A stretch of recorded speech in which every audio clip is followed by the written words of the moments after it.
Hello, I'm Dr. Rue, and welcome to my channel. In this channel, we explore all things mental health. Today, we will talk about mental health for athletes.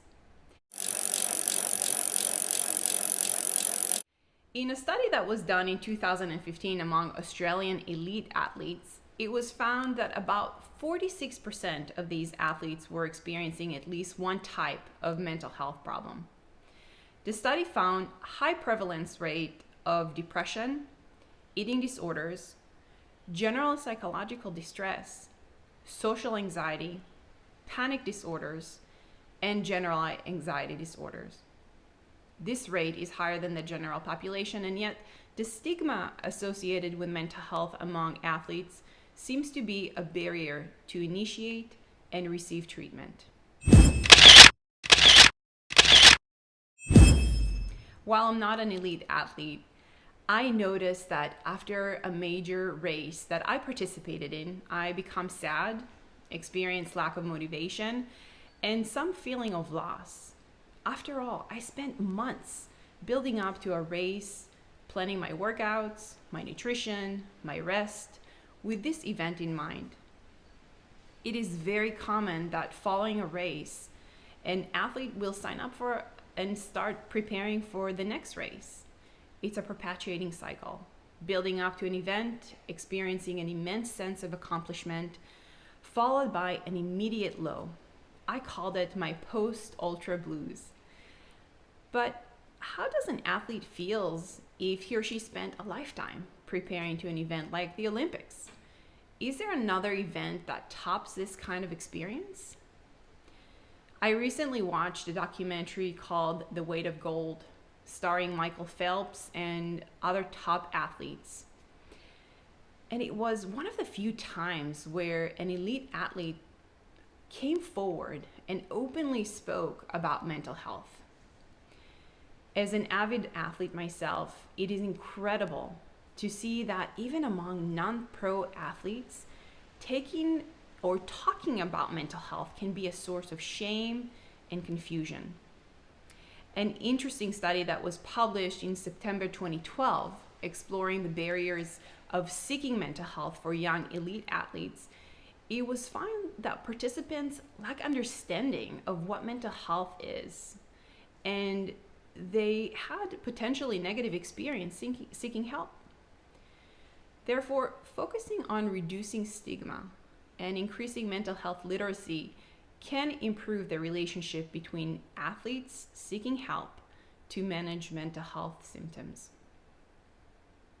In a prior video that I included down below, I talked about some symptoms that are associated with depression.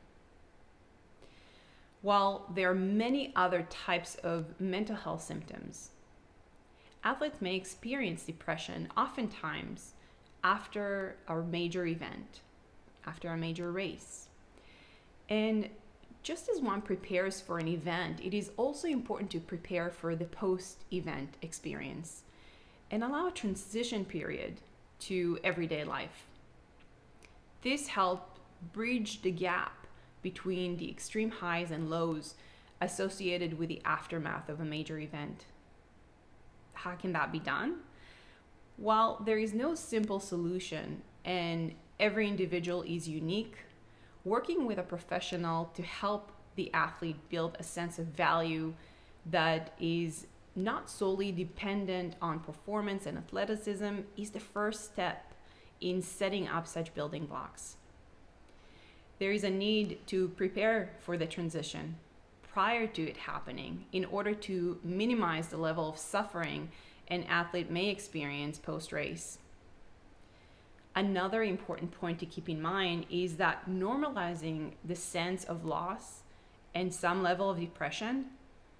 After all, wouldn't you be sad if you had to go back to work after a great vacation? It's okay to experience some sense of adjustment and recognize that feelings are transient. Athletes should spend time processing some of that sadness. Finally, revisiting athletes' sense of values is also important. Many non-pro athletes lose themselves by moving from one race to the next without allowing themselves to recover both mentally and physically. When the goal becomes avoiding the post-ultra blues, an athlete may lose their sense of direction.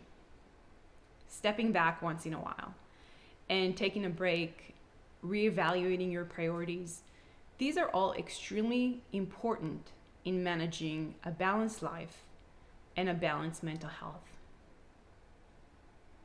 In the link below, I included some additional information that you might find helpful.